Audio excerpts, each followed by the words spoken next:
Hello, hi, good morning, good evening, good afternoon. How are you all doing today? Welcome in. I hope that your day and your week have been going smoothly. Let me see if I can change the color here. I thought this was all set, but what do you know? It's not.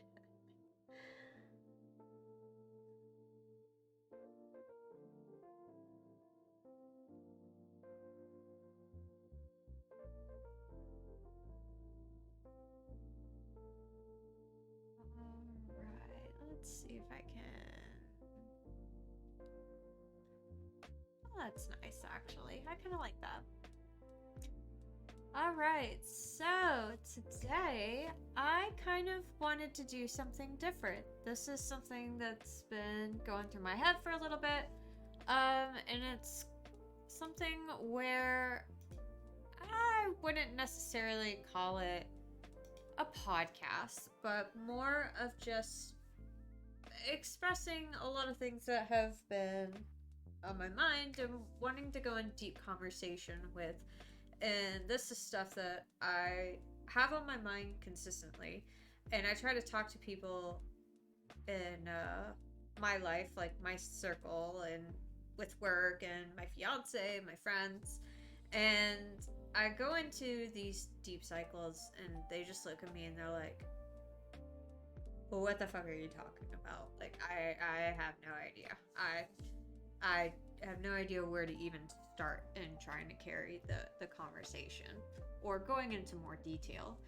So I thought it would be fun to maybe see if anybody else is interested in these topics as well, and kind of get more of a conversation going and see other people's perspective on things, and maybe to dive deeper into information, especially with some of the things that we are transitioning towards as a society, whether you're in the United States, you're in Europe, you're in Asia, you're in a completely different country. It's just overall what we're working on as the human race, I guess I can say.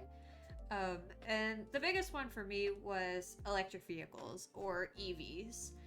And it's been on my mind a lot more lately, especially with how gas prices have been in the United States. I don't know how it is in other countries, but there was for a moment in the US where gas prices skyrocketed. And it almost felt like there was a bigger push at that time to go ahead and get an electric vehicle. Now, regardless of whatever your beliefs are and political standpoint on that, the biggest thing that like raises an eyebrow for me with EVs is how is this the only thing that we as a society can come up with as the right approach to have a cleaner world. And so I've been kind of like diving deeper into it, and the main thing for me was how are the batteries handled, because we use lithium ion batteries in just about everything that is not plugged into a wall. So like our phones, they're lithium ion batteries. Our smartwatches, lithium ion batteries. Heck, you get rechargeable batteries, lithium ion. It's everywhere.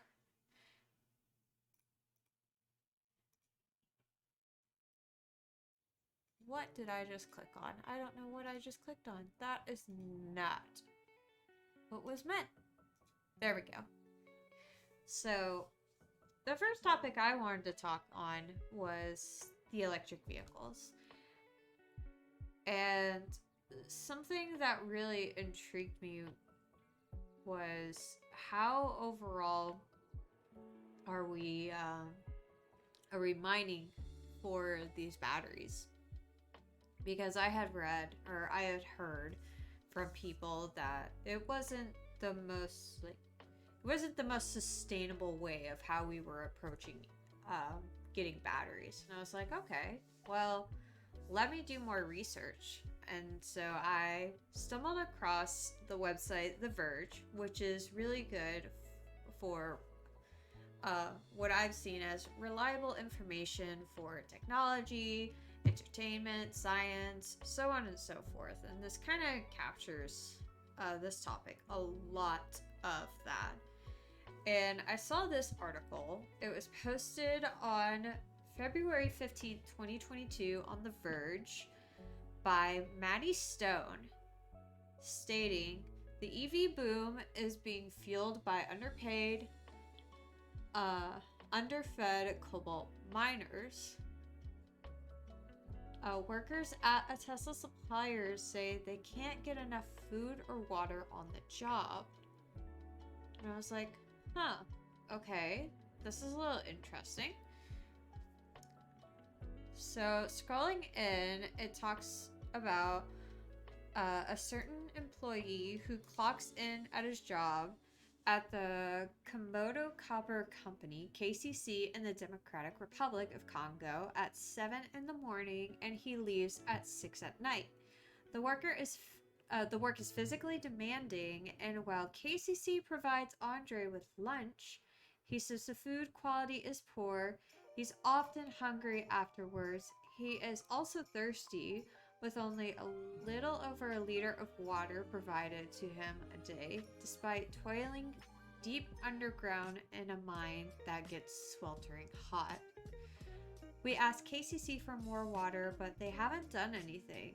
Andre, whose real name is being withheld to protect his identity, said in an interview with human rights watchdog group Rights and Accountability and Development, or RAPE, a transcript of which was shared with The Verge. I am often thirsty, but I have to endure. KCC is the largest cobalt producing mine in the world, located in the heart of DRC's Katagan copper belt. Each year, the mine churns over 20,000 tons of silvery metal used in phone, laptop, and electric car batteries, largely owned and operated by multinational mining company Glencore. KCC prides itself on supporting the local economy and upholding high labor standards. In 2020, Reuters reported that Tesla inked a deal with Glencore to purchase a quarter of the mine's cobalt for its EV batteries. Sorry about that, you can't even see the article. Huh! That might help if I switch cameras. There we go.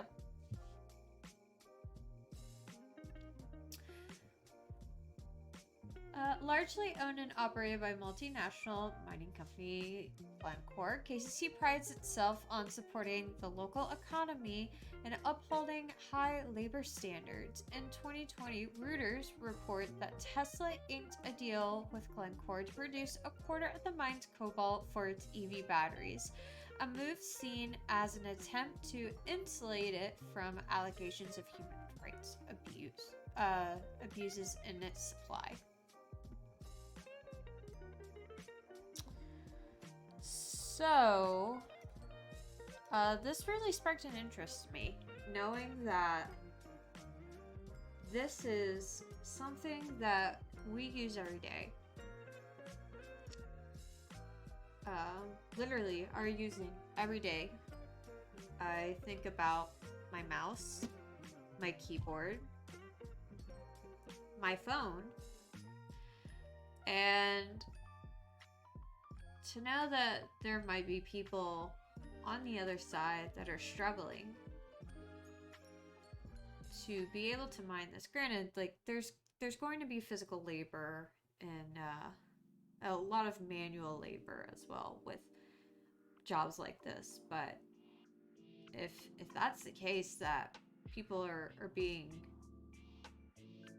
underfed and not getting enough water to support themselves in this. What what are we seeing as the right direction? How are we going to support this as being the best way to go about getting these batteries? The DRC produces roughly 70% of the world's cobalt supply. For years, human rights watchdogs have been raising the alarm of dangerous working conditions and the use of child labor in artisanal mining sector, where informal workers not employed by a company, mine cobalt by hand using their own resources. Historically, large industrial company-run cobalt mines like KCC have received less scrutiny, but working conditions there are far from ideal, according to interviews with nearly a dozen current KCC employees and contractors conducted by RAID and The Verge.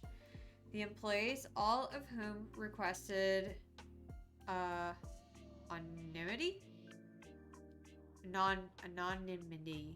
Anonymity. That's what I say. Due to concerns over company retaliation, described working long hours with limited food and water for pay that often does not cover living expenses. That's especially true for workers employed through subcontractors who make up 44% of KCC's 11,000 strong workforce. Jean, a KCC security guard employed by a subcontractor, earns just $135 a month working 50 hours a week.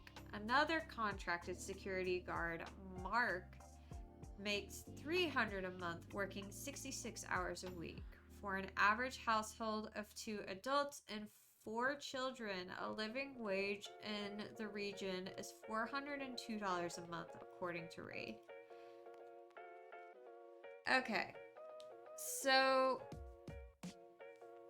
that's how much the security guard gets paid. It makes me wonder how much the miners are getting paid. Generally, from my experience, those that have more of a manual labor job tend to get paid more on that range just because their position is going to be more physically demanding. So I wonder if that may be the case here. I'm not saying that it's right. It's definitely not. Knowing that somebody who works as a security guard for 50 hours a week still can't make those ends meet. Like that math's not mathing to me. That $135 is definitely less than $402 a month. That math ain't mathing to me. But also, it makes me wonder, like, where on that spectrum those people mining are. Especially if maybe they are,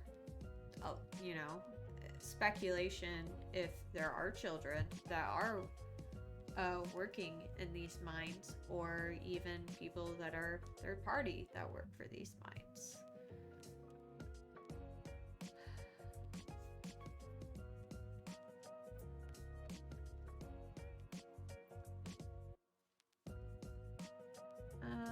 Let's see here. So this continues to work more, to talk more about the difficulties.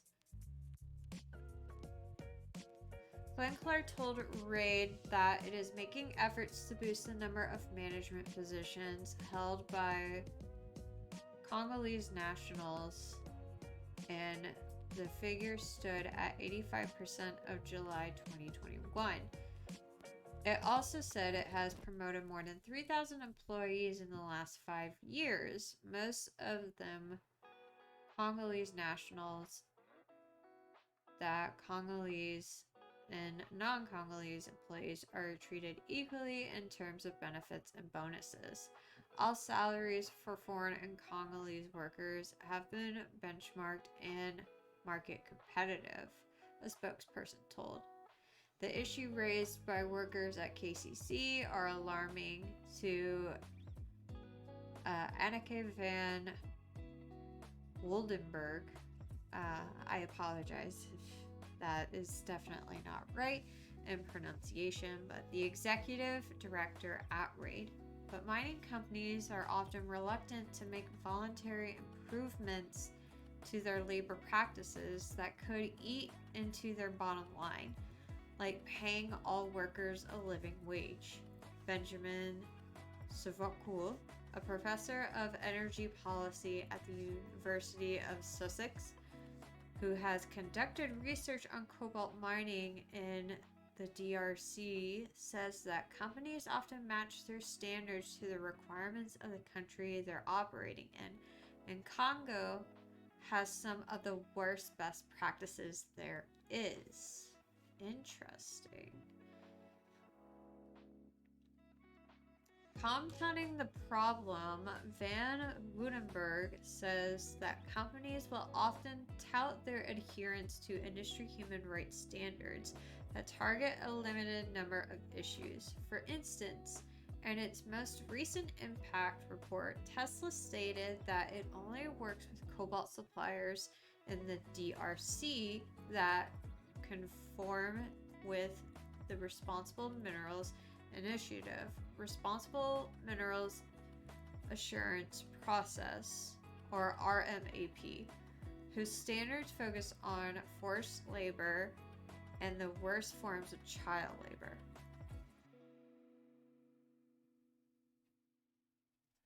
When RMAP standards are important, they target two very narrow issues around labor rights.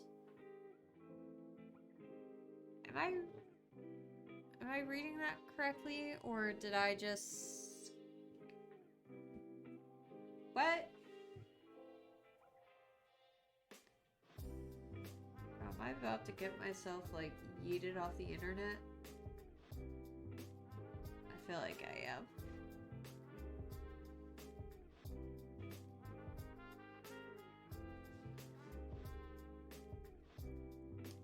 So, to make sure I understand that right, will often tout their adherence to industry human rights standards that target a limited number of issues. For instance, in its most recent impact report, Tesla stated that it only works with cobalt suppliers in the DRC that conform with the Responsible Minerals Initiative, Responsible Minerals Assurance Process, whose standards focus on forced labor and the worst forms of child labor.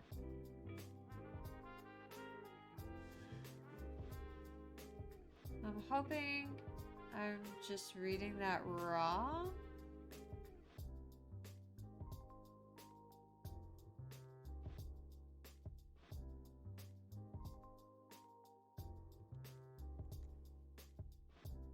Huh.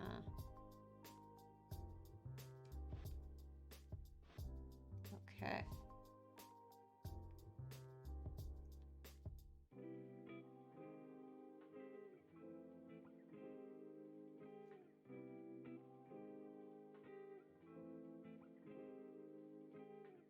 Investigation like raids put consumer-facing EV companies in a difficult position. A major selling point of EVs is that these cars are better for the planet, but consumers who might be attracted to an EV because of its green credentials could feel differently if they learned that the battery inside it was made by exploited labor. The reputational risk is severe enough that some companies like Tesla and General Motors are exploring new battery chemistries that use less cobalt or replace it with other metals entirely. Last year, Tesla's CEO Elon Musk said on Twitter that the company's cobalt usage would be going to zero soon, although when exactly that will be remains unclear. But eliminating cobalt doesn't change the fact that until the world significantly ramps up EV battery recycling, Most battery metals will need to be mined from the earth, and there are no guarantees that the metals inside a nickel or aluminum rich battery will be mined under better conditions than cobalt is. At the time, if powerful players chose to divest entirely from countries like DRC to avoid reputational damage, that could do more harm to local workers and economies than exploitative mines. And it may be years before new cobalt-free batteries that can deliver the same performance as cobalt-rich ones are widely adopted by the industry. While they are in development, the EV boom will continue to accelerate, causing global cobalt demand to rise up to 20-fold. As demand surges, advocates like Van Woudenberg are concerned that the plight of Congolese miners will worsen unless the industry is forced to reckon with its labor practices.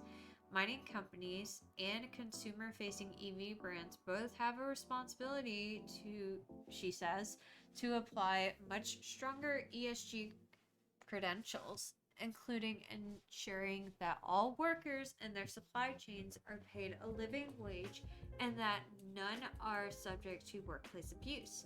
But given the voluntary nature of industry labor standards, Van Woudenberg believes governments will ultimately have to step in and craft new laws and regulations to ensure minerals mined to support the clean energy transition are mined responsibly. If that doesn't happen, some of the people least responsible for climate crisis would wind up paying a steep price to solve it. Okay. An earlier version of the story suggested that one of KCC's underground mine workers works in an open pit mine. The open pit and underground mines are different parts of KCC's mining operations. The text has been corrected and The Verge regrets the error.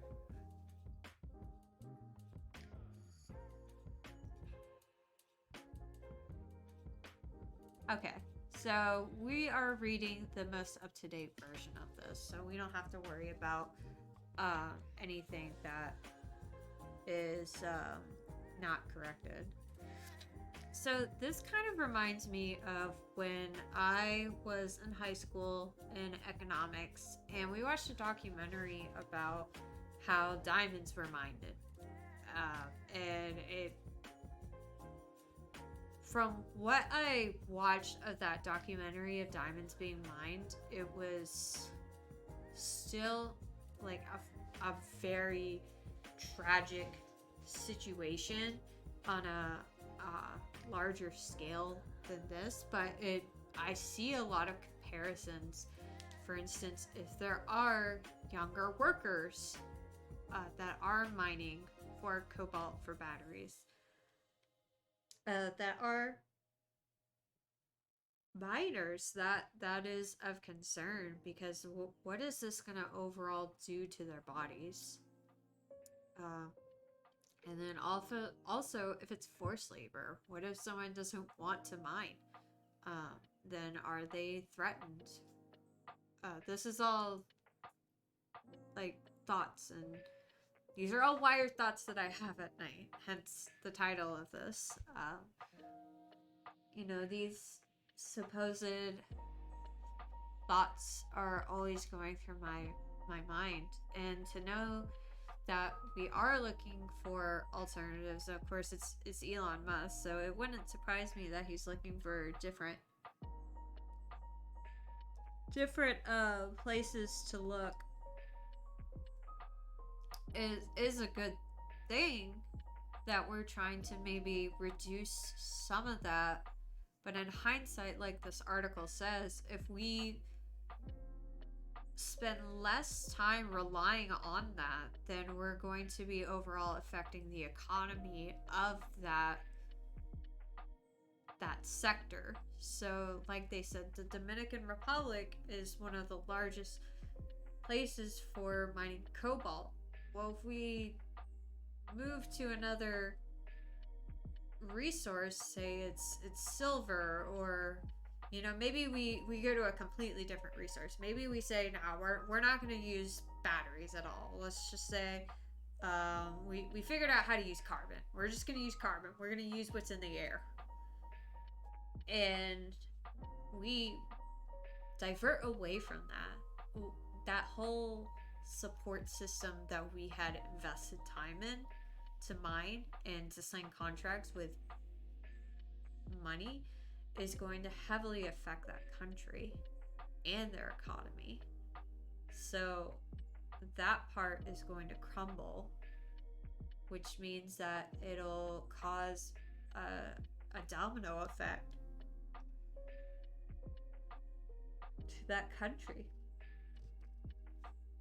Those people will no longer be able to support what they can for their family, and so on and so forth.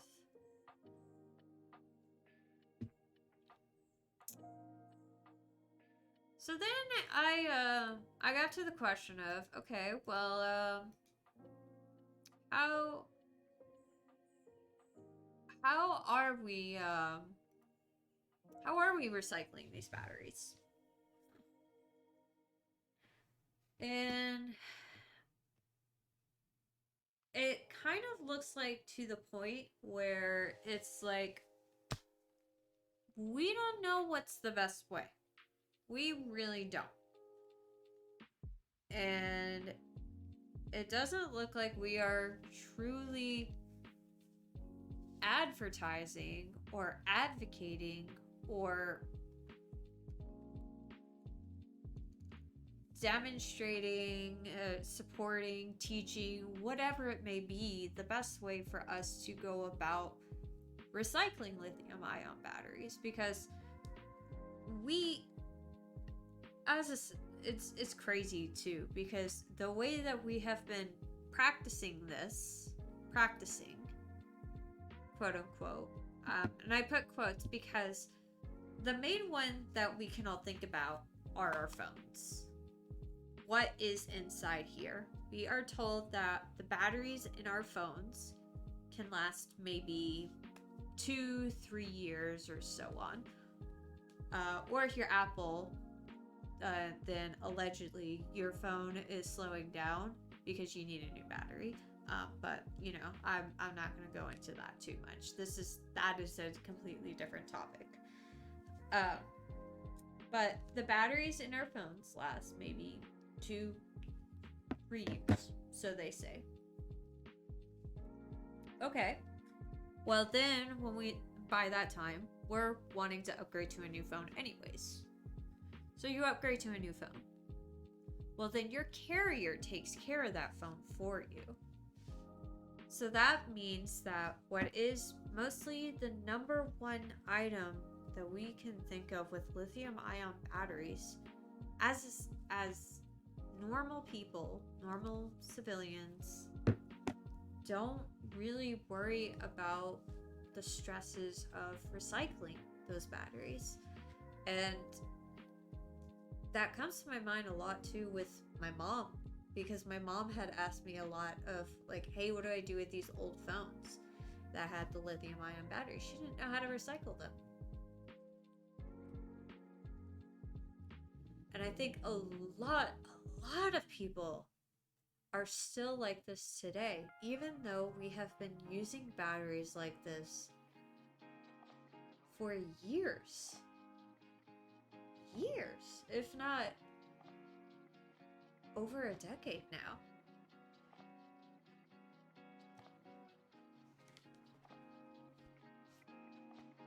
So, the Department of Energy wants feedback on how to recycle lithium-ion batteries. When I saw this title on The Verge, and this is written by Justine Kalma on August 30th, 2022, and it was posted at 12:45. I saw this article title and I was like, you've got to be fucking kidding me, right? And I just was like, okay, you got me. You got me. I gotta read it. Now I gotta read it. It's launching battery recycle programs with $335 million. Yes, you read that correctly. Yes, you heard me say that correctly. And I know I read that correctly. $335 million. And this is now in 2022. So, what have we been doing wrong this whole time then? That we've had these batteries? That truly, truly concerns me.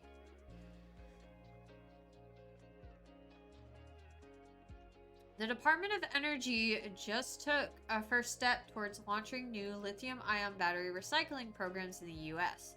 It used a request for information RFI yesterday to ask for public input on how to spend $335 million in federal investments for battery recycling. That was included in the bipartisan infrastructure law passed last year.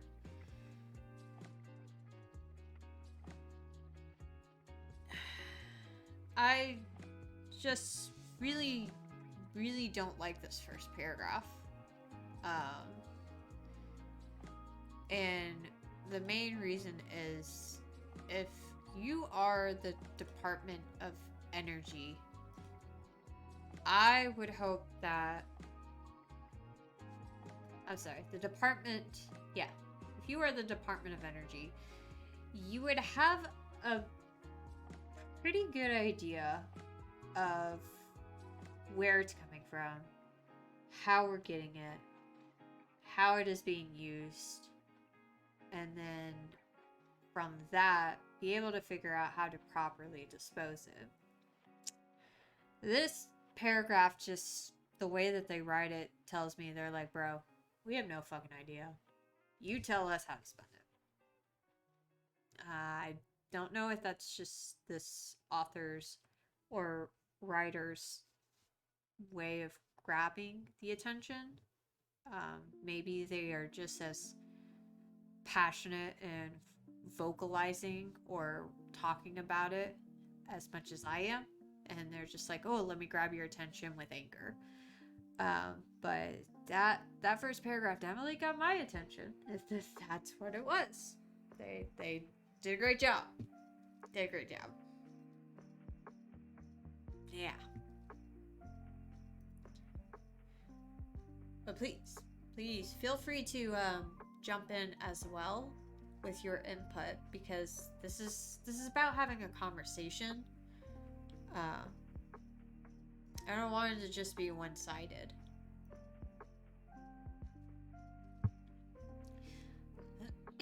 Alright, so lithium-ion batteries are used to power electric vehicles and store renewable electricity, are a major building block for a clean energy economy.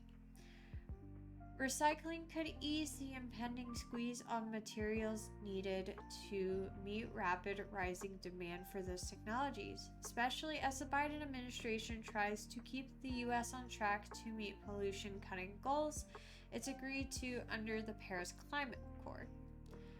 Battery recycling doesn't just remove harmful waste from our environment, it also strengthens domestic manufacturing by placing used materials back into the supply chain.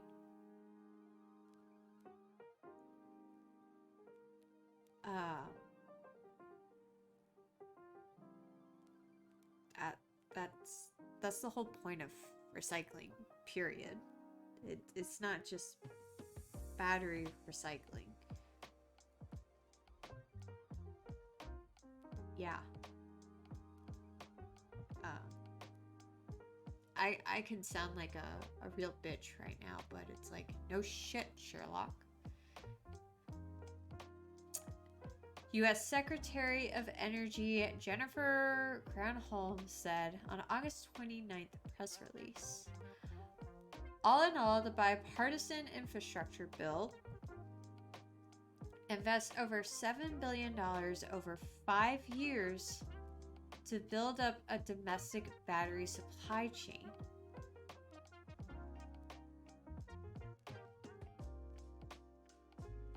That includes $335 million for lithium-ion battery recycling programs. The Department of Energy, DOE, issued the request for information in order to help guide its implementation of those recycling programs and plans to take comments from the public until October 14th. Well, we missed the deadline. But I don't know if they would like my opinion anyways, even though I'm giving it on the internet anyways, for free.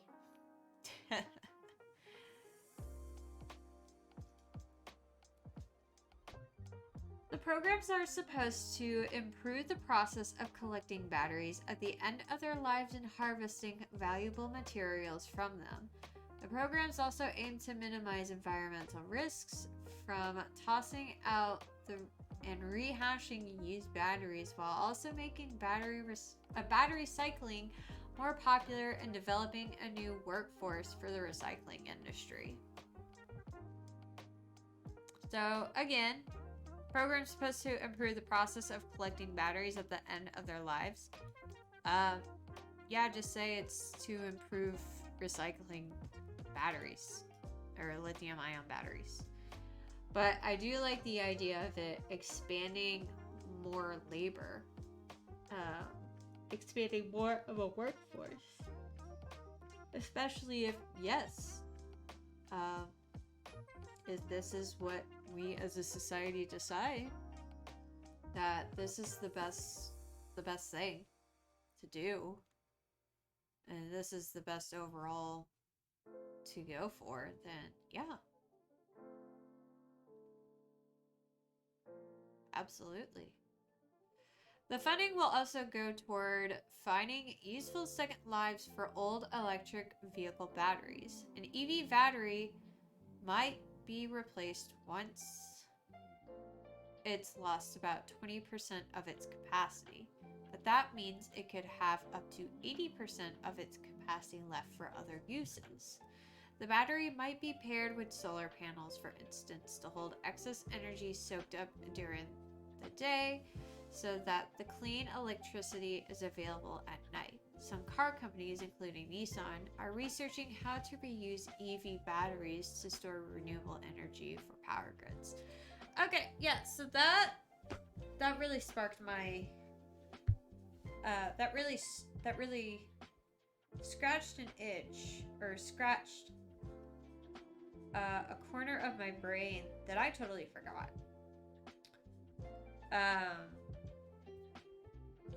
Because Nissan actually has an electric vehicle. They've had an electric vehicle for, gosh, when did it come out? You know what I'm talking about. Nissan created an electric vehicle called the Nissan Leaf. When did the Nissan Leaf come out? So it came out in December 2010. These cars have been out and about for 12 years now. And I have researched, well, this is based off of Wikipedia, that the Nissan Leaf has been out and about. When did it become electric? It was always electric. That's why it's called the Leaf, to go green. That's funny. But anyways.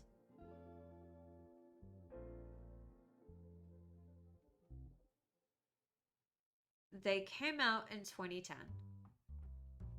Electric batteries, like for electric vehicles, last about 20 to 30 years.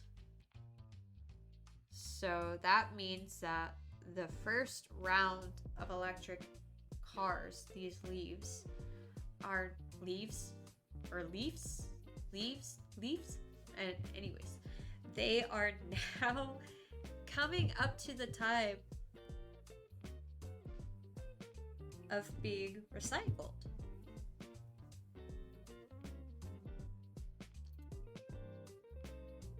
Interesting.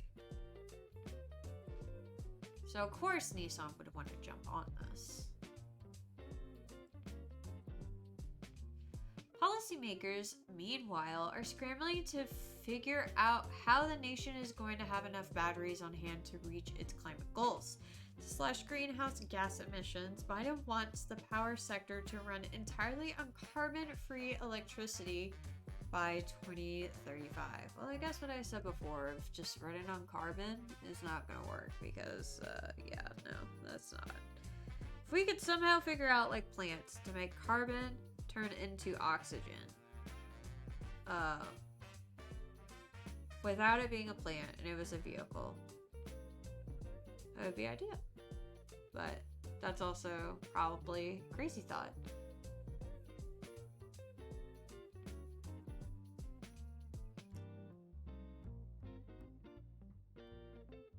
Okay.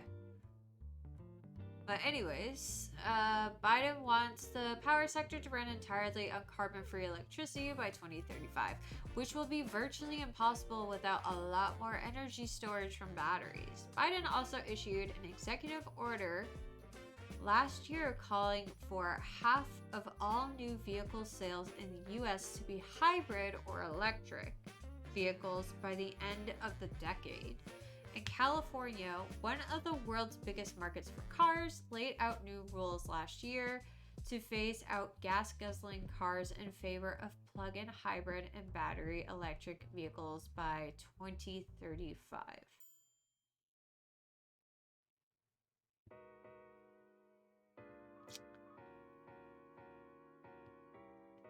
I have thoughts.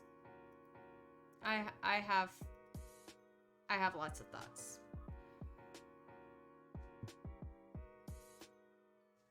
I myself have thought about getting an electric vehicle.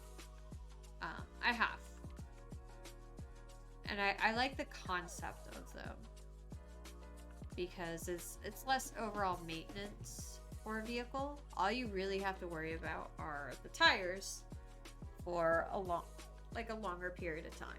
And I think that's also why a lot of people are very much attracted to the idea of having the electric vehicle. But then there's this next step of, okay, well, what's going to happen with the battery? And also, there are so many other things that you have to bring into consideration. For instance, people that live in apartments do not always have access to a charging station. Like, when I lived at my previous apartment complex, they had EV charging stations that you could go park your car and charge your vehicle. And they were dedicated parking spots. And they're in shopping centers as well. However, I am now at another complex that does not have that. They don't have charging stations. So now you're telling people that they need to go find a charging station and charge these vehicles. And if you're wanting, if you have your battery at a lower percentage, like you're really close to being on, I guess, like what is considered a quarter of a tank or a quarter of a charge, that's gonna take longer than just filling up your gas tank. You're there for a long time. I remember watching logging videos of YouTubers that use their Teslas for road trips, and they would be sitting there for a while to get a full charge. And what is cool is that when you have these EVs, they'll show you, like, on the way to your trip where these stations are that you can stop and charge at. But if it were me, I don't want to constantly be stopping and charging. And that brings up another concern, is these vehicles that are EVs don't have the longest range either. And even then, the range isn't 100% accurate. I mean, let's say that it says that you have 300 miles on a charge. Okay, cool. I have 300 miles. But is that including you turn on the lights of your car, you're rolling down the windows, you're using the AC, you're using the heat, you're charging your own phone, your friends are charging their phones. When you start adding that onto the pile, that really affects your mileage. And also, like, how frequently you're going up and down hills, man, that's gonna change your batteries as well, your kilowatt per mileage. Is that what it is? But overall, it's always gonna change. And their mileage on a charge is not what I would say as reliable. So for me, I have a 2018 Crosstrek. And I can pull up a picture of it.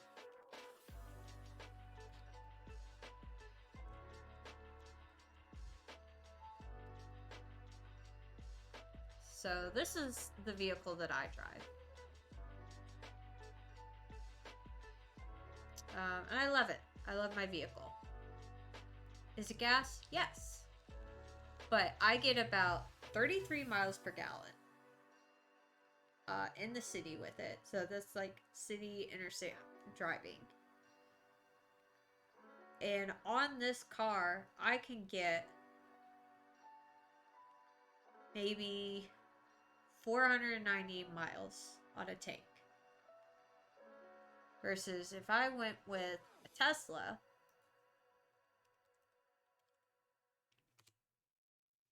I think it's going to be the Model Y.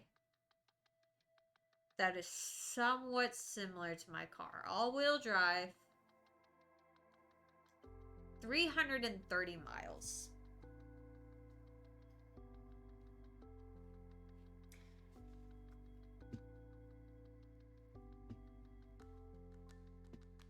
Maybe if I change my cameras, you guys can see what I'm talking about.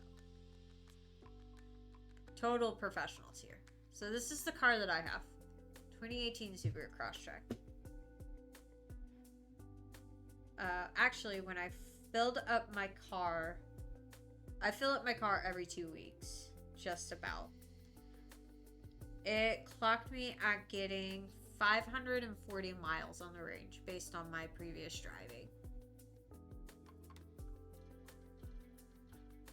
Now with the Tesla Model Y, which is their version of a crossover, they're estimating 330 miles.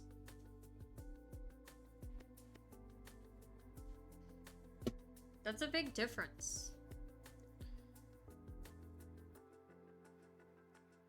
And my Crosstrek is a fraction of the price of this guy.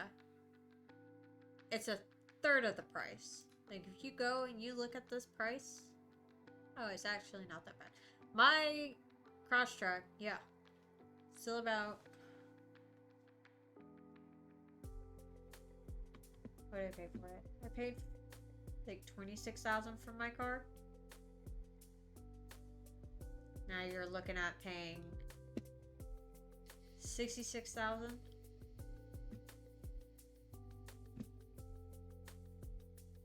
You're getting 330 miles.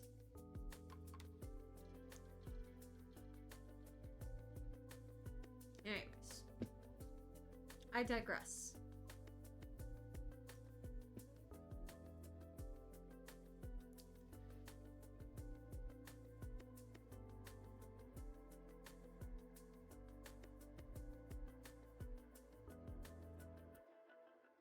To reduce U.S. dependence on minerals mined for those regions, the DOE released a national blueprint for manufacturing lithium-ion batteries last year, and Biden administration invoked the Defense Production Act in March to ramp up mining and processing materials.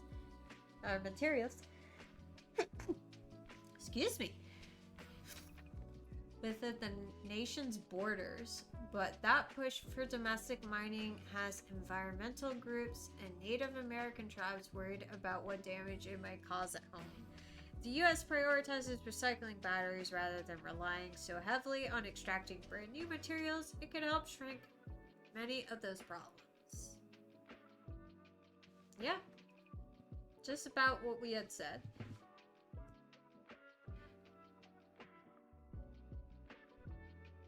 Which is how to satiate the growing hunger for battery materials without tearing up the environment and harming communities near mines. Mining for things used in batteries like nickel, cobalt, and historically been concentrated in a handful of regions, making markets for those materials vulnerable to labor, environmental abuses, and supply chain shock. Alright, so if we're talking about recycling them, this caught my eye. This is 2 years old. Almost 3 years old. Granted. And it also talks about a factory from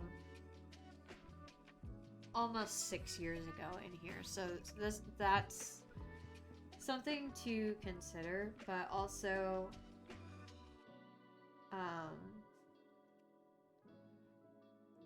I wanted to include this because I want other people to really understand that lithium ion batteries can still be dangerous to an extent. Like, they are safer than batteries that we have previously used, like the materials before. But when you start working with these batteries that are lithium ion and they're swelling or cracking or anything like that, they can be dangerous if you're not careful. And so that's why I want to implement this article. So yes, it is older, but also there is still information in here that is still relevant to what we contribute and what we still carry on day to day. And actually, after reading this article, I had an old battery pack with the lithium ion battery that had it didn't burst, but it expanded. And from reading this, I said I need to drive to make sure I go and dispose of this properly, and so I did. So, recycling plants are catching on fire and lithium-ion batteries are to blame. This is an article on The Verge written by Gillian Mock on February 28th, 2020. So, this is almost 3 years old, but like I said, there are still a lot of characters around it that are still relevant. And that is why I am adding it to this. Because we're not only talking about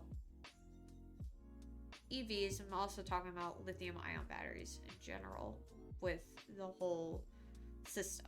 Because we still want to rely on that. Therefore, we are still wanting to rely on lithium ion. Alright. A nightmare for the recycling industry became incarnate when a Texas recycling plant burst into flames in December 2016. The fire caught quickly, melting plastic bottles, consuming cardboard boxes, and incinerating discarded paper. The massive building sprinkler system had been damaged in a recent freeze and failed to tamp down the flames. All the firefighters could do was keep the fire contained inside, watching it burn for 12 hours. By the next morning, it was clear that the facility, a recycling plant that serves the North Texas cities of Plano and Richardson, was a total loss. The fire's likely cause? The company believes it was a lithium-ion battery, like the one in your cell phone or laptop.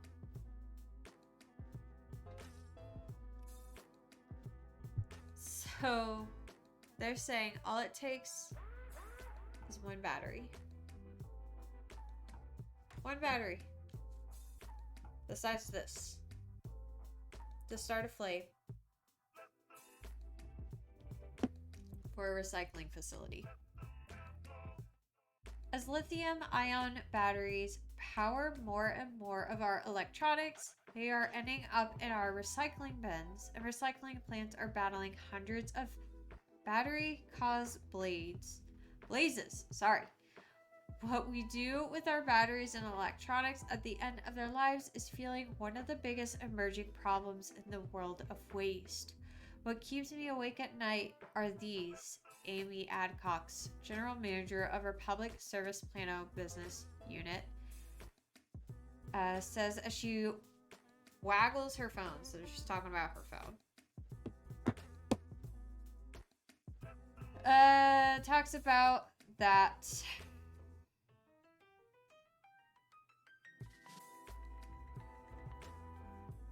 Okay. Blah, blah, blah. So, fires are not a new threat for the recycling industry, says Ryan Folgman, Vice President of Strategic Partnerships at Fire Rover, a company that makes fire prevention systems for industrial sites, including waste and recycling facilities. What's changing is the frequency, he says. The number of fires at waste facilities across the United States and Canada increased by 26% from 2016 to 2019, from 272 reported fires to 343 respectively. Fogelman finds it is 2019 annual in his 2019 annual waste and recycling facility fires report, which was published on February 25th. Fires are largely underreported, however. And Fogelman estimates that there were actually around 1,800 fires at waste facilities in 2019. Nationally, we're losing about a facility a month burned to the ground by fires, says Bill Kingan, president of Demcom Companies in Minnesota. Demcom lost a waste transfer facility in December 2018 to a likely battery fire. Unlike other common fire threats to recycling facilities, including propane tanks, aerosol cans, and discarded fireworks, these batteries are small and often impossible to spot. A lithium-ion battery in a singing greeting card or a discarded e-cigarette pen is enough to spark a flame. Among the huge piles of waste, there are also virtually invisible. That may be a real danger with these batteries, says Fogelman. Plant workers often can't see them until it's too late. Imagine that conversation that you have with a manager or a supervisor when you say, yeah, I saw the lithium-ion battery move up the belt, but by the time I saw it, it was too late.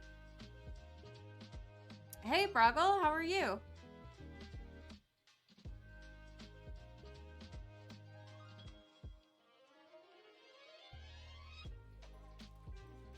Most battery fires happen on that concrete tipping floor where collection trucks dump their loads. When they spill out of the truck into the open space, damaged batteries suddenly have oxygen they need to start a fire. To address this threat, the new Plano facility features a massive concrete and metal firewall to separate the tipping floor from the rest of the plant. There's also a Fire Rover heat-sensitive camera and an automated foam cannon to smother flames. A line of neon-clad employees at the mouth of the first conveyor belt pick out as much problematic garbage as possible. Oh, I missed you too, Broggle. Welcome back.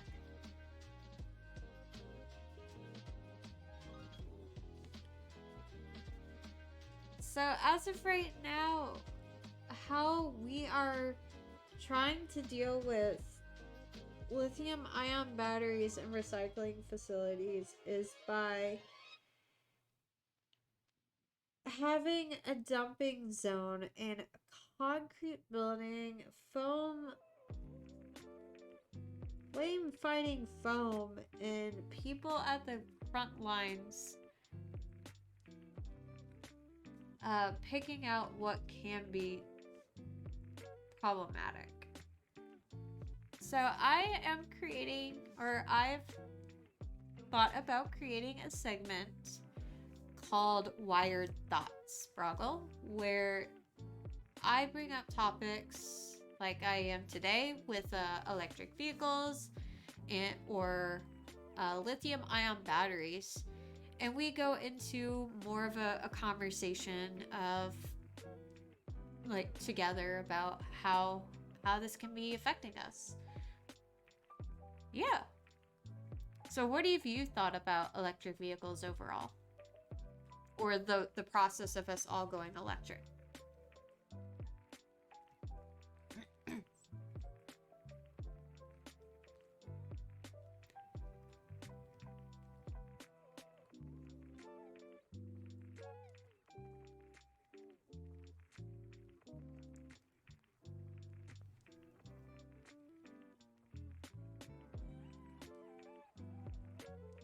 Okay.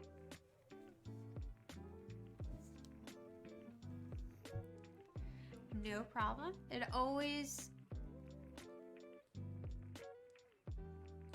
It's always like a nice, like, fresh place to be.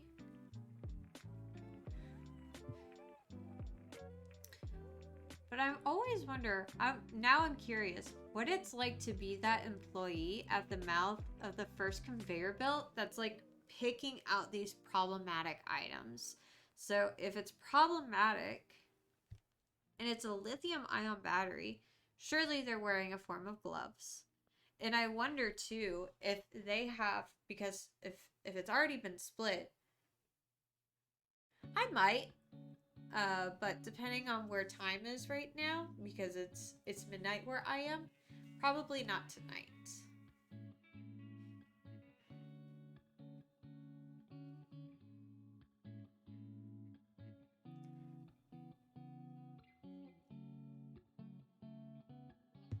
But imagine being that frontline worker where like you're standing there in gloves, like picking out these problematic items that are like batteries, and then you're putting them to the side. Like imagine if they're open or they're split, and you're like, oh crap, I have to be careful with this. And I also wonder how fast that conveyor belt's going. Is it going to be taking its time? Like, is it maybe a mile an hour, or is it pretty fast, or what is it? Because me, if I was trying to like sift through it, especially with how it is in this picture, I would be trying to like shake through, like kind of like have my fingers spread out, like so, and just kind of like try to shake through. But granted, if a little bit of a battery can cause a spark, then I have questions. And I wonder what that training is like. So do they also just like stand there and then they just like dump it in sand buckets? Because that's like one of the ways that we would handle them in retail stores when we recycled stuff, is that we would put them in sand buckets. Alright, but despite those precautions, Adcox lives in fear of one of these batteries sneaking up to the belly of the plant itself and damaging the equipment and posing a hazard to her employees. Yeah, that's a fair thing. It's midnight, or midnight 02, 12:02 a.m.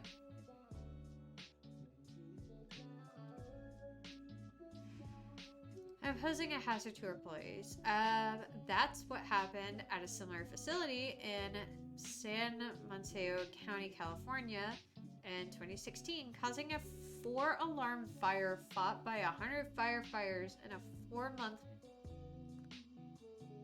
plant closure. Unfortunately, the conveyor belt forms a very difficult way to transport fire throughout the plant, says Joe La Mariana, CEO of South Bayside Waste Management Authority, Rethink Waste, a public agency that manages the plant.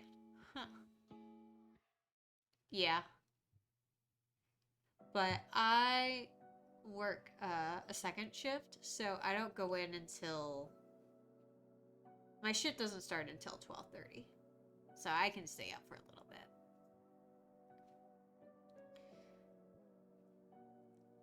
All of these fires are, of course, physically dangerous, but they also pose an existential threat to the industry, says La Mariana. Recycling companies can lose customers to competitors for years after a plant fire. Employees have to be furloughed until that plant can be rebuilt. Insurance premiums skyrocket. Yeah, that's another thing. I remember when BP had an oil pump or an oil rig in the ocean burst. For a long time, they received a lot of hate. Very, very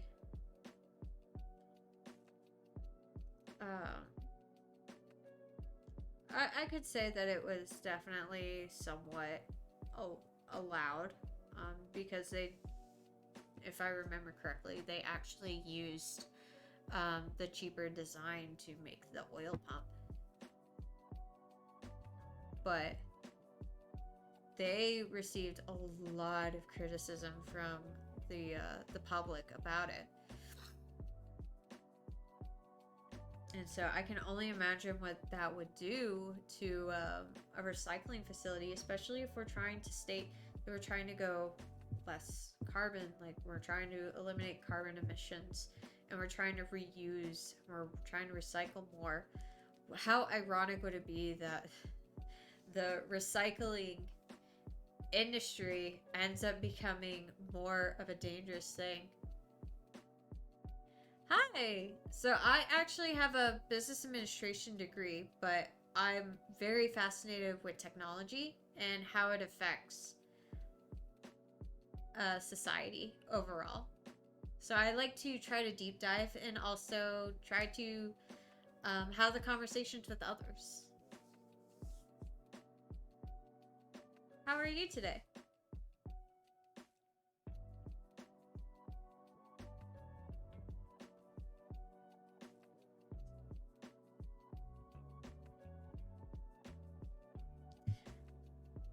Oh yeah. Oh, the irony that would be. I don't know about that.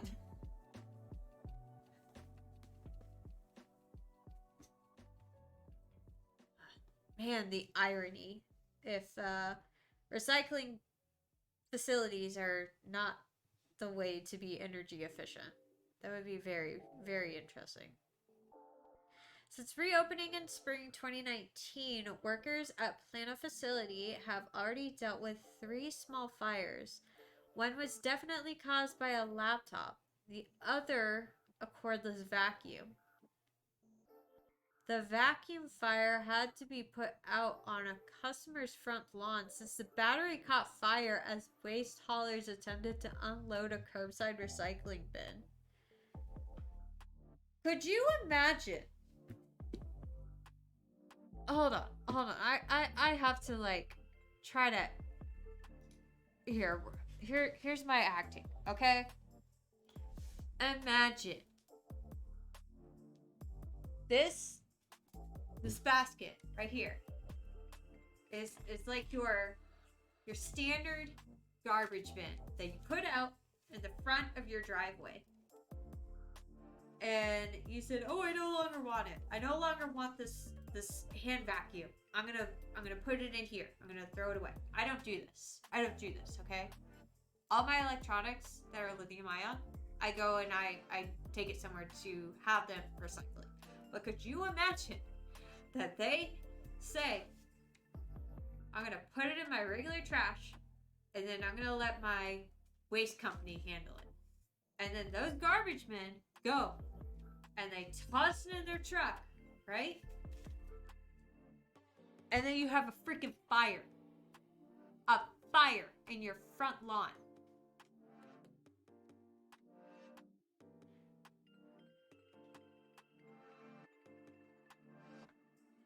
You're gonna need a bigger vacuum to clean up those ashes.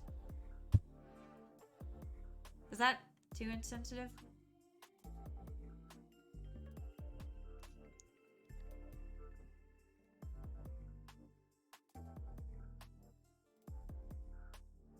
I lost view from that. Oh well. Trying to make a point. Most people mean well when they attempt to recycle electronics at the curb. They're almost certainly not scheming to burn entire factories to the ground with illicit batteries. But the risk remains, which is why that combustible batteries should never go in your home recycling. Instead, they should go to designated drop-off centers to be properly and safely disposed of or recycled. Your local recycling plant will thank you. So, we don't learn anything else from today. At least say that you will promise, pinky promise, pinky promise that you will take your batteries to a proper drop-off center to be recycled.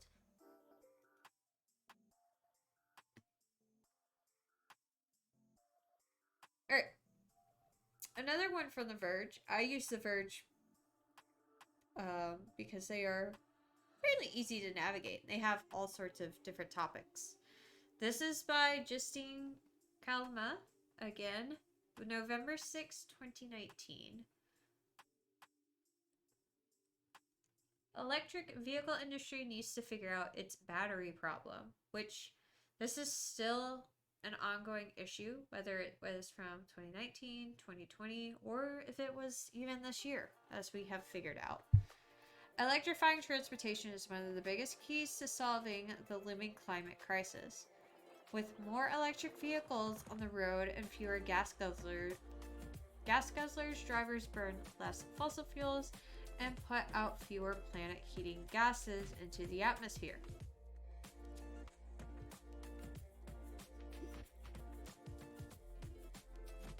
Do they know about the fires from the recycling plants, though? I'm just saying. Those batteries are starting to pile up into a problem, according to the new paper published in the journal Nature Today. Well, we'll inevitably need to recycle many of the batteries, but harvesting useful materials from used lithium-ion batteries from electric vehicles remains tedious and risky. Luckily, there's still hope. The authors of the paper say that institutional changes, like designing batteries with recycling in mind and using robots to automate disassembly, could reshape battery recycling. In turn, those improvements could make electric vehicles even greener by using old batteries to supply materials needed to build new ones. More than 1 million electric vehicles were sold worldwide in 2017.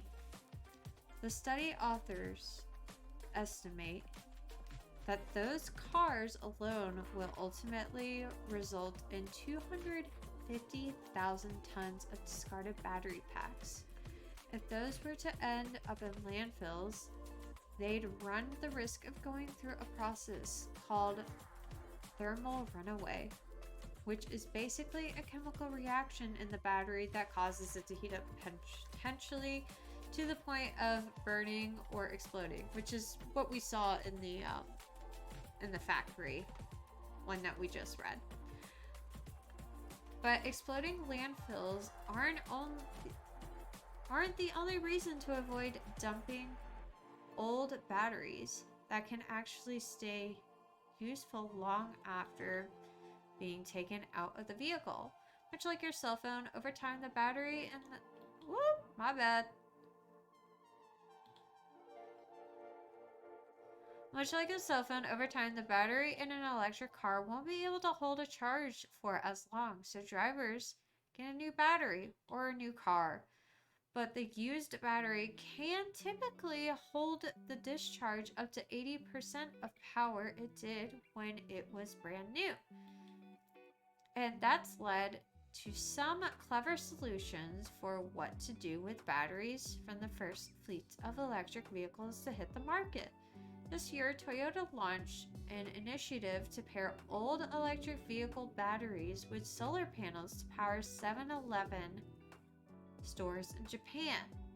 With money to be made in repurposing those batteries, finding second use applications has overtaken efforts to recycle. If you make it profitable to do it, people will do it. And at this point, there's no system in place. There's no infrastructure for recycling electric vehicle batteries. And so it really is not obvious how profitable a business is going to be, says Linda Gaines, a co-author of New Paper and System Analyst of Argonne National Laboratory, a research center operated by the University of Chicago and the U.S. Department of Energy.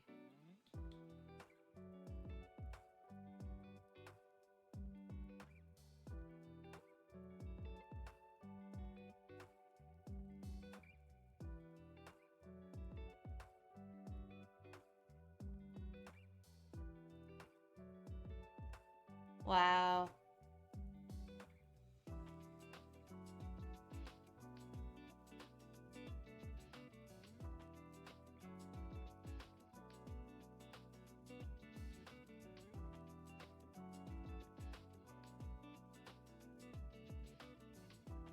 Yeah, I don't like that.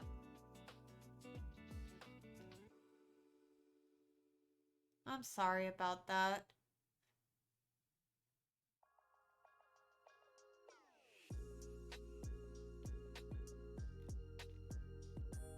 Well, all new viewers are welcome here. I have had somebody who was trying to do some like sketchy stuff and like claim that they were going to help push streamers channels to be better, but they used a link called like crypto. It had crypto in the name, and so that's when I knew, oh, this is right anyways. So I called it out on the stream, like, hey, don't fall for stuff like this.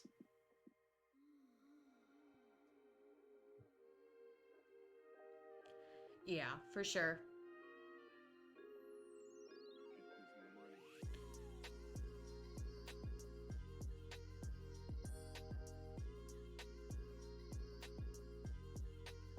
Oh, well, thank you.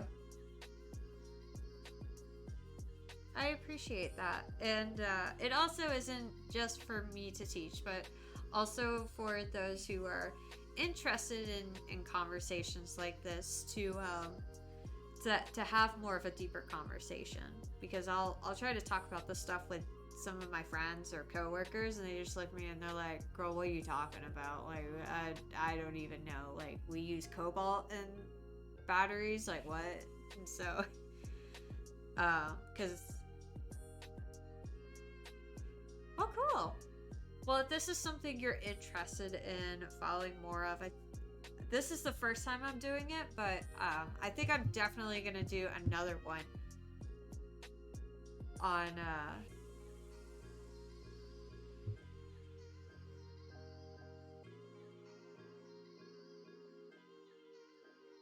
okay. Yeah, I'd like to be able to research it and to be able to learn with a group of people, and who knows, people know more in the chat and are able to expand more on it. So I've been following these websites, like The Verge has been more of a reliable source. And so I've been wanting to research more into a lot of these topics. And it's been a cool way for me to be able to share with others as well, and to really fully expand on it and have those conversations. But if it's something that you're enjoying, then definitely follow the channel if you would like. And I plan on doing another episode like this next week. Not on electric vehicles. I'm thinking a different topic. I already have another topic in mind. I just haven't researched more into it and trying to create the outline.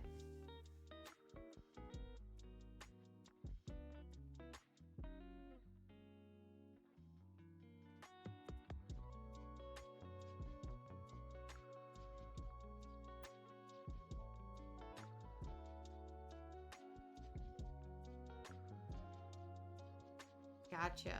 Okay. Well, best of luck with exams. And I hope everything goes well with them.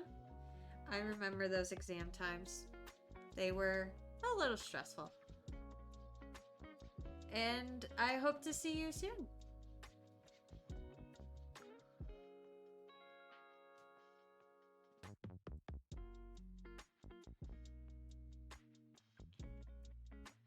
Thank you. And I hope the rest of your semester goes well.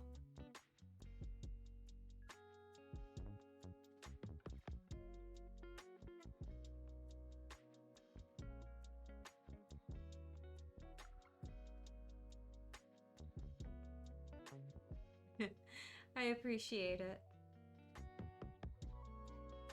Oh, it's nice to meet people like you as well.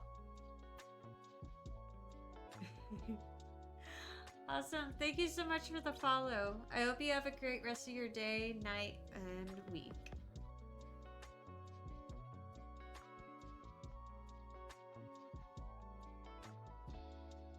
Bye. Take care as well.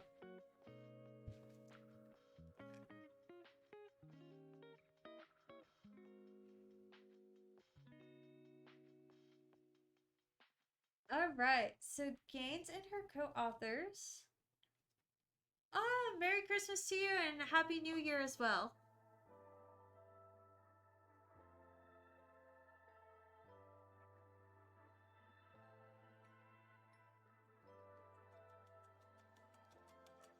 Gaines and her co-authors see an emerging opportunity to meet the demand for new cars' batteries using materials from the old ones. Lithium batteries for electric vehicles are made with cobalt, a mineral that is mined primarily in Congo. That sounds a little familiar, doesn't it? But growing demand for cobalt in the region has led to allegations of child labor and other social environmental fallouts from mining, as we had previously read earlier. So for lead author of the study, Gavin Harper, a researcher at the University of Birmingham, it might make more sense in some cases to recycle the batteries and repurpose those valuable materials into new manufacturing rather than reusing the batteries. Is it better to get that cobalt out of the battery and make it into new batteries early on, he says? That's a fair point. To be able to recycle batteries to the scale that the growing electric vehicle market demands, the industry will need to solve some key challenges. First of all, today's batteries aren't designed for easy disassembly.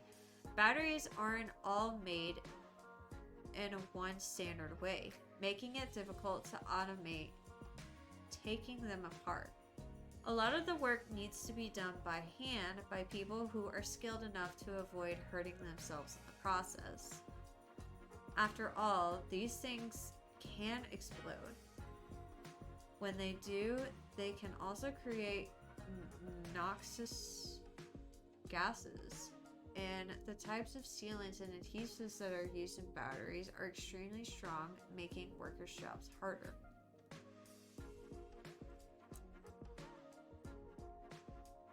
Okay, so I am reading it on a very serious matter, but I can't help but in the corner of my head, like there's still a child part of me that is imagining it as one of the most intense operation games ever, because they're small and you have to be very skilled in a way of not hurting yourself in the process.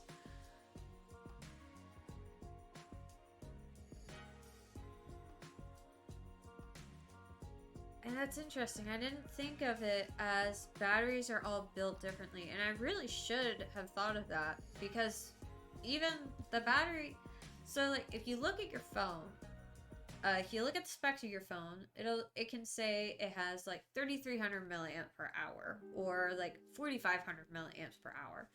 Those batteries are both different sizes. Um, they're they're gonna probably have as well different chemical combinations or different materials to be able to balance that out.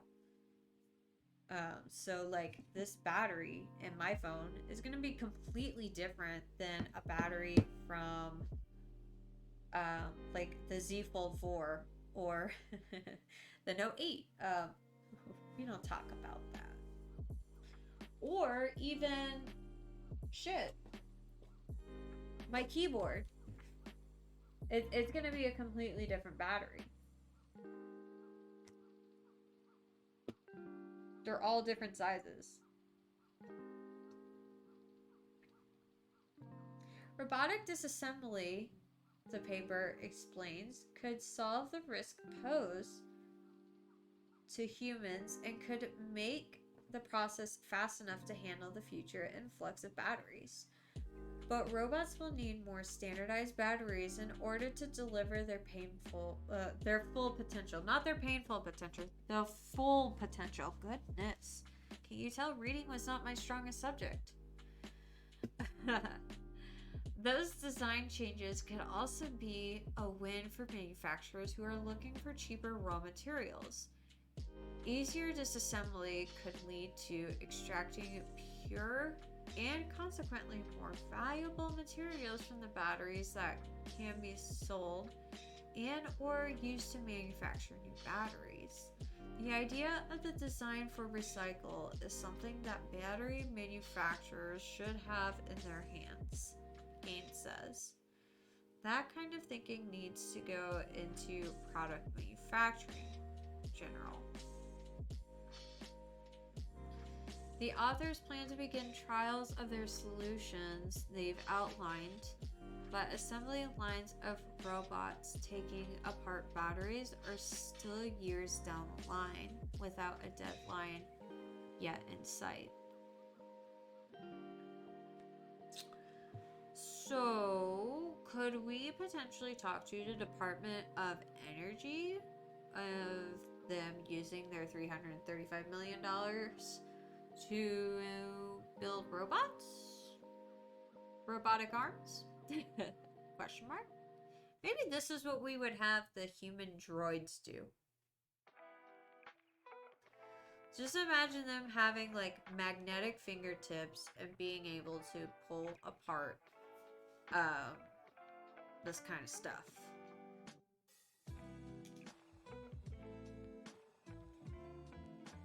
Now, whenever I was reading these articles, I said, okay, this is all cool. This really is. We're talking about how we're going to recycle these. But my other question was, what have we been doing with batteries now? Like, what is going on? We have been advertising in some ways that batteries are getting recycled. What have we been doing? Are you telling me that all this time that maybe I've been like handing them out like to be properly disposed and maybe they're just stuck in a pile of sand somewhere? But no. That is not the case. And actually, it looks like from Scientific American, An article written by Jordan Wilkerson on February 1st, 2022, recycled lithium ion batteries can perform better than new ones. So, looks like there is new hope, everybody. Lithium-ion batteries are at the heart of nearly every electric vehicle, laptop, and smartphone, and they are essential to storing renewable energy in the face of the climate emergency. But all of the world's current mining operations cannot extract enough lithium and other key minerals to meet skyrocketing demand for these batteries. Establishing new mines is a very expensive, years-long effort. And mining also creates a host of environmental headaches, such as depleting local water resources and polluting the nearby region with runoff debris that have led to protests against new mines. All of this means the ability to recycle existing batteries is crucial for sustainability, shifting the global energy system. But recycling lithium-ion batteries has only recently made commercial inroads. Battery manufacturers have hesitated over concerns that recycled products may be lower in quality than those built from newly mined minerals, potentially leading to shorter battery life or damage to batteries' innards. Consequences could be serious, particularly in an application such as electric vehicles. But new research published by Jewel has hit upon what experts describe as a more elegant recycling method that refurbishes the cathode, the carefully crafted crystal that is the lithium-ion battery's most expensive component and a key to supply the proper voltage. The researchers found that batteries they made with their new cathode recycling technique perform just as well as those with a cathode made from scratch. In fact, batteries with a recycled cathode both last longer and charge faster. The team's approach and successful demonstration are very unique and very impressive, says King. Oh, I am so sorry. I am not good with Asian descent last names. An electrochemist at the U.S. Army Research Laboratory who was not involved in the study.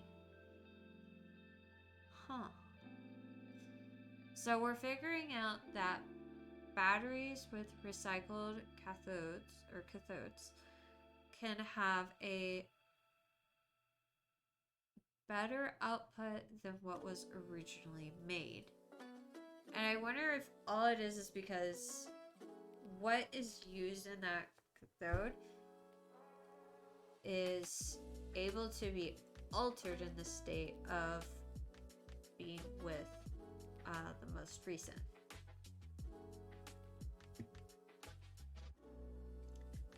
Yan Wang, a material science professor at Worcester Polytechnic Institute and co-author of the new study, started researching battery recycling 11 years ago. At the time, he says, some people joked with me, there's not enough batteries for you to recycle. That joke is not aging well. The Department of Energy estimates the battery market may grow tenfold over the next decade. To ease the market's growing pains, recycling of lithium-ion batteries, getting the material back to the supply chain is critical, says Dave Howell, director of the DOE's Vehicle Technologies Office. The DOE funded the new research as part of its massive effort to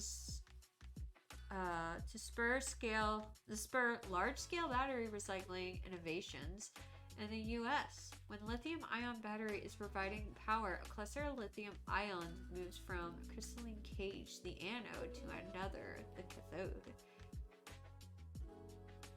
The most common method currently used to recycle these batteries involves dismantling and shredding the whole battery, then either melting it down or dissolving it in acid. The result is a black mass with a texture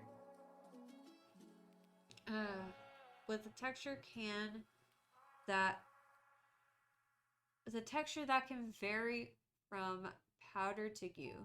It looks like there's a typo there. From which chemical elements or simple compounds can be salvaged.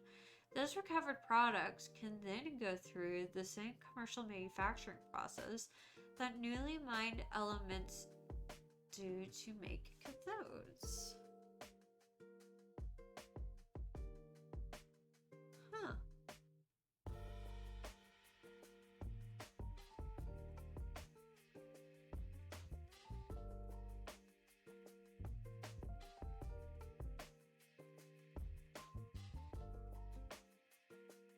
Very interesting.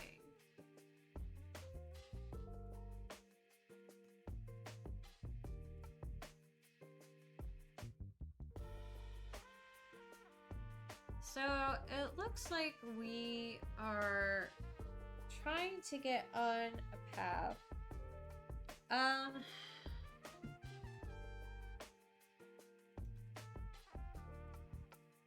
I feel like we are on the path of trying to catch up with what we had planned. You know the phrase, I bit off more than I could chew? I feel like that's what this is. And in a sense, it was a great idea. Let me lower the volume on this music a little bit. I feel like it was a great idea in the beginning, but we didn't think about what could be the after effects.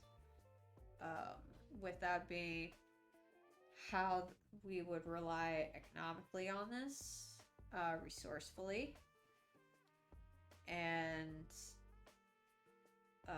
what else is this going to do to society? And how is this really going to be as supportive as they say it's going to be, or what they're thinking it's going to be? Because as Tesla has already come out with these electric semis, there's very much, from what I see, wishy-washy results of these semis. And like I've expressed before, the battery charge on these vehicles is not very accurate. If you are using your AC, you're using your lights, you're charging stuff inside the vehicle, it's going to fluctuate a lot.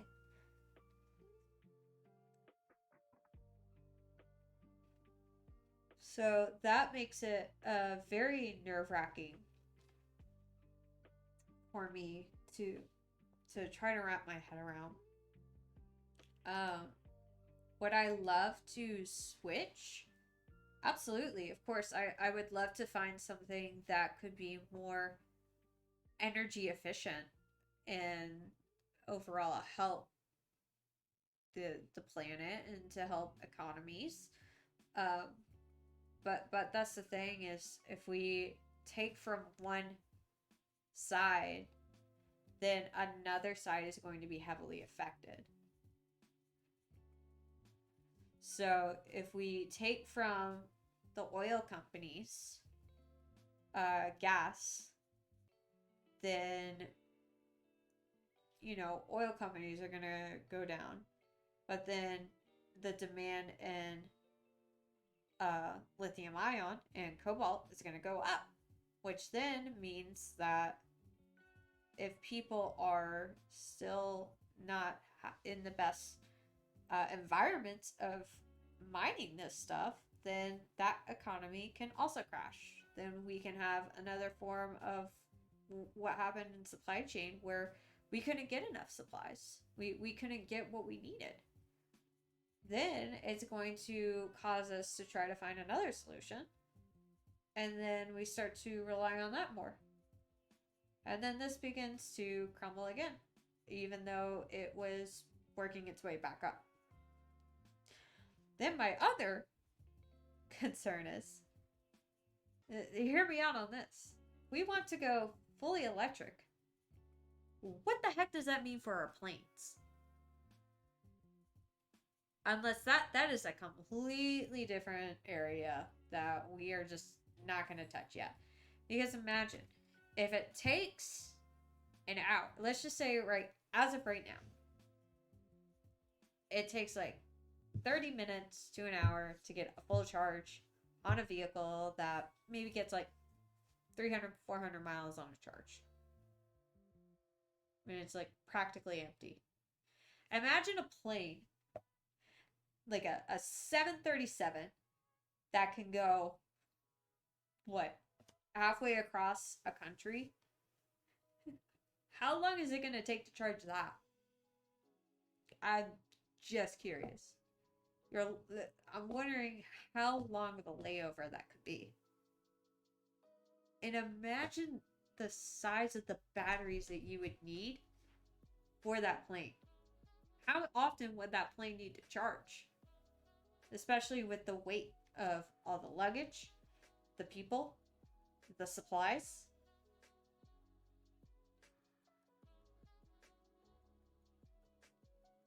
What happens if a plane crashes in water? Say for instance, like if they didn't do a proper battery inspection on the planes. Like, before you go on a plane, they do a full inspection of the plane to make sure that it's safe. What if the battery is not good? Okay, so you're going to call up and say, hey, we need to replace a battery cell? Or how do you manage to understand that a battery is good on a plane, and then the plane ends up maybe landing somewhere rough, and if oxygen is exposed to it, like it says in previous articles, and it oxidizes, or it lands too rough, or turbulence. Oh my gosh, turbulence with a battery operated plane.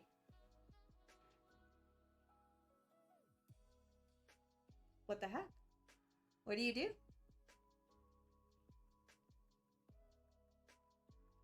These are questions that I have.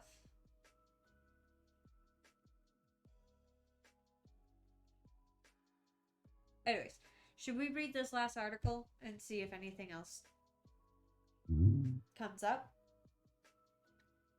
Justine Kalma, I mean, really coming through here. A lot of articles from her on The Verge.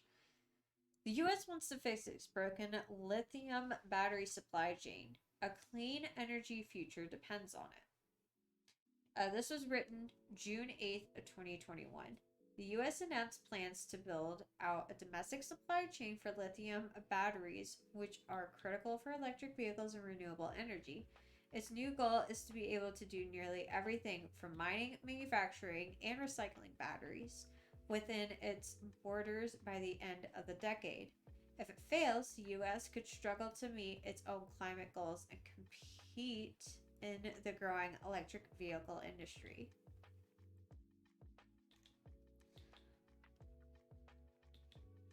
Okay. All right. Stop. Pause. Can I just pause? Why does everything have to be a competition? Why? Why can't we all work together on something?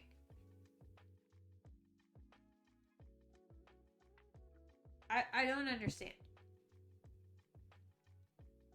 If we can have companies like Sony and LG, Samsung and LG, and a bunch of all of these other top tech companies working together to utilize others' tech, why can we not come together to freaking figure out how we're going to better our air?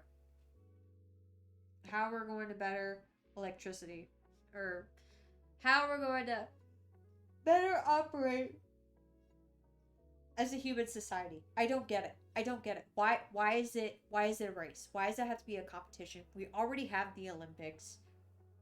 We already compete with each other like once every 4 years in the summer, once every 2 years in the winter. Get over it. Get over it. Get over it. This is a bigger matter than any country's pride. I am just saying. This is bigger than any of us. We're acting like we have this big, great plan when really we're just, in my opinion, playing catch up. Do I have opinions? Yes. Am I going to share them? Yes. Do I encourage you to share your opinions? Yes. This is a safe space, because obviously, here I am, going off on it. Alright. The Department of Energy, DOE, released a national blueprint today outlining how it plans to boost America's ability to make lithium batteries. Demand for these batteries is already skyrocketed for electronics and electric vehicles. Spruced up electricity grids will also need large batteries to accommodate increasing amounts of solar and wind power in its blueprint. The DOE even makes a case for battery-powered planes to take the skies. He just talked about this. Right now, the US is a small player in the global battery industry. China dominates both battery manufacturing and mineral supply chains on its current trajectory. The US is expected to be able to supply less than half the projected demand for lithium-ion batteries for electric vehicles on its roads by 2028. Burn.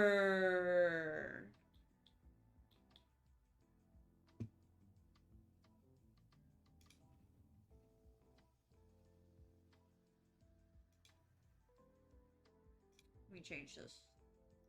Let me change the camera so you can see it.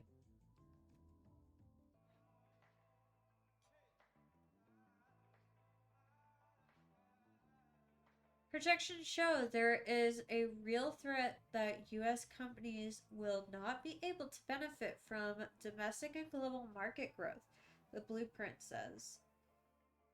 Our supply chain for the transportation, utility, and aviation sectors will be vulnerable and beholden to others for key technologies. A lot of what's holding the US back, according to the DOE, is a lack of national strategy. So to turn things around, the DOE laid out its priorities for federal investment in the technology this decade. One of the biggest problems to tackle is how to nab enough key materials. There's a looming shortage of lithium, cobalt, and nickel used in batteries. I'm blind, sorry, I just had to take my glasses off, wipe a couple of waters from my eye.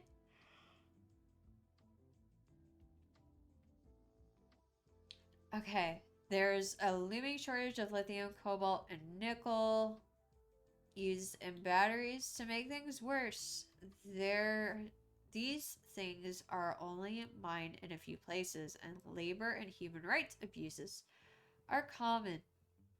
That makes finding new mineral sources and designing batteries that use less of the materials pretty urgent.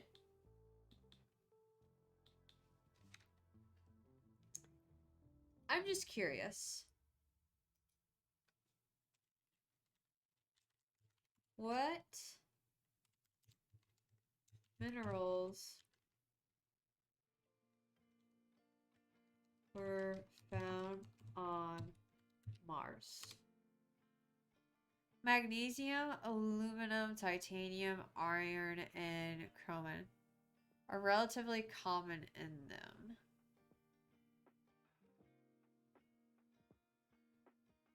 Gemstones.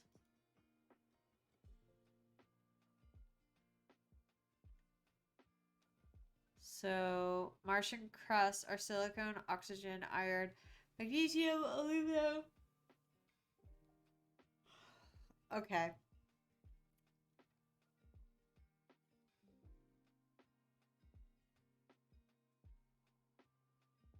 Unexpected mineral.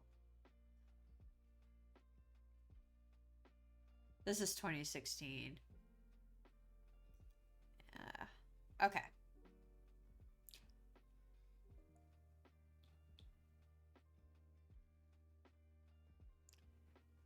There's already a race to tap lithium deposits in the US, and the DOE's blueprint will likely accelerate domestic mining efforts. The DOE also called for mandating recycling so that battery makers can eventually harvest more materials from old products. Longer term, the DOE actually wants to find a way to make lithium ion batteries without cobalt and nickel by 2030. Tesla announced last year that it would make EV battery cathodes without cobalt. Through better design, it ultimately wants to cut the cost of an EV battery pack in half by the end of the decade. The DOE plans to distribute $17 billion in loans for EV manufacturing facilities in the US. It's also looking to deploy more large-scale energy storage at federal sites. And it released new guidelines requiring federal contractors and grantees to manufacture the products they're researching and developing, including anything related to advanced batteries in the US.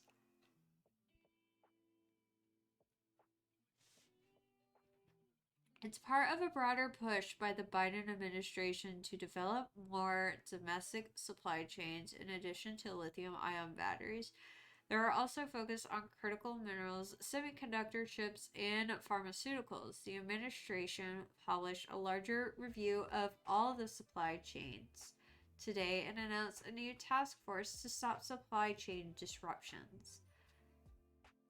That task force is focused on finding short-term solutions after the panorama revealed big weaknesses in supply chain. In the long term, the US will probably need to figure out how to make a lot more stuff on its own. The Biden administration will put aside $100 million in grants for state-level apprenticeship programs that will help create workforces for new domestic supply chains. Decades of focusing on labor as a cost to be managed and not an asset to be invested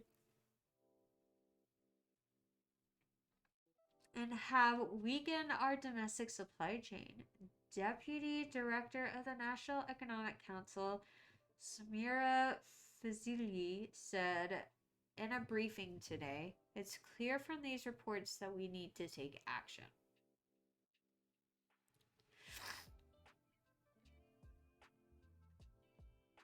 So,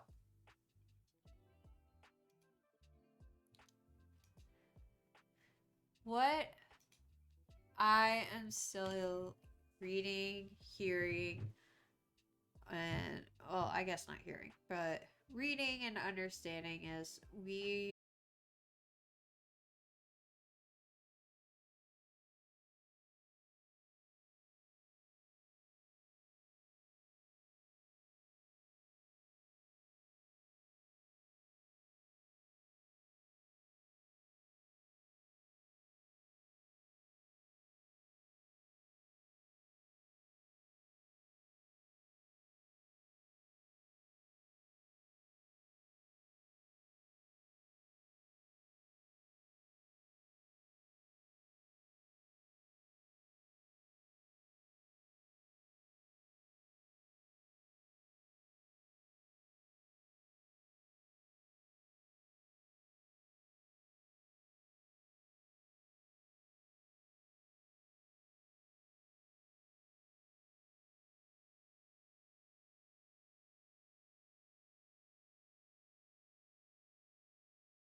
The thing is to not feel like you have to hold yourself accountable for someone else's decision and actions that they do for their stream, because at the end of the day you did try to protect, or you did try to bring up to this streamer what was going on in their chat and what overall was going on their stream.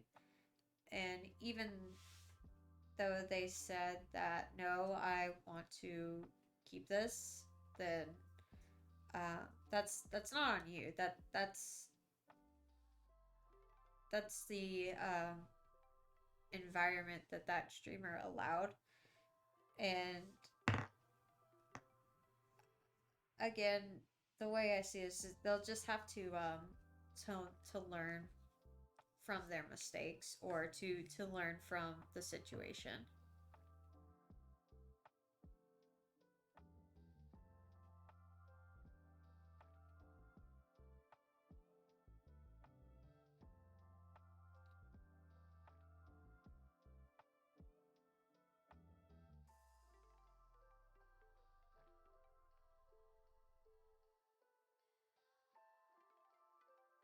Good.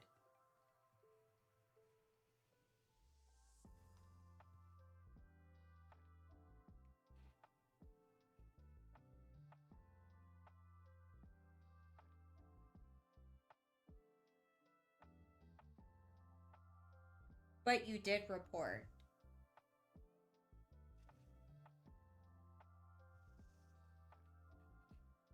And that's the main thing to remember.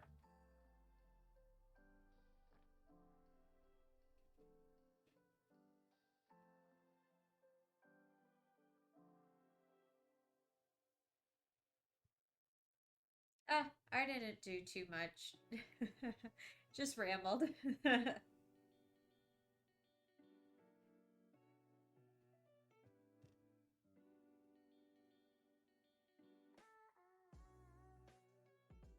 Understandable.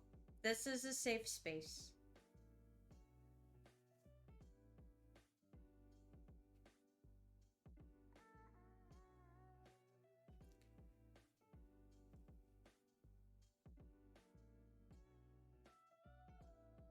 Yeah, for sure.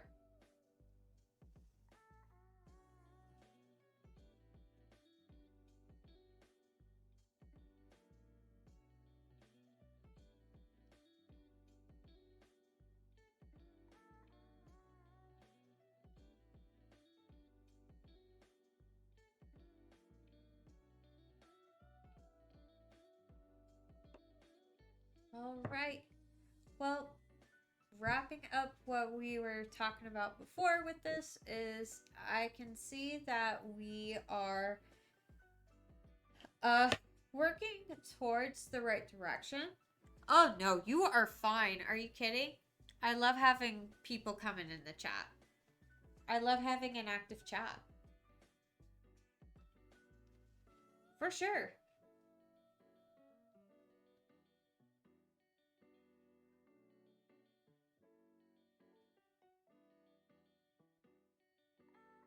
Yes. Go get your study on and uh, do it in as relaxing way that you can. Absolutely. Thanks for coming in and also trusting in a conversation with me.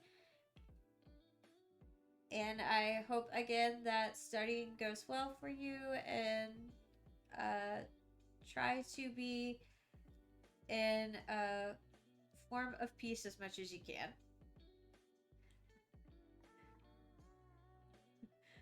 Bye. To wrap up, like I was talking about, I can see like where we're trying to go in the right direction, but I feel like again we put the cart before the horse. So we are not traveling the way that we need to when it comes to EVs and lithium ion batteries overall.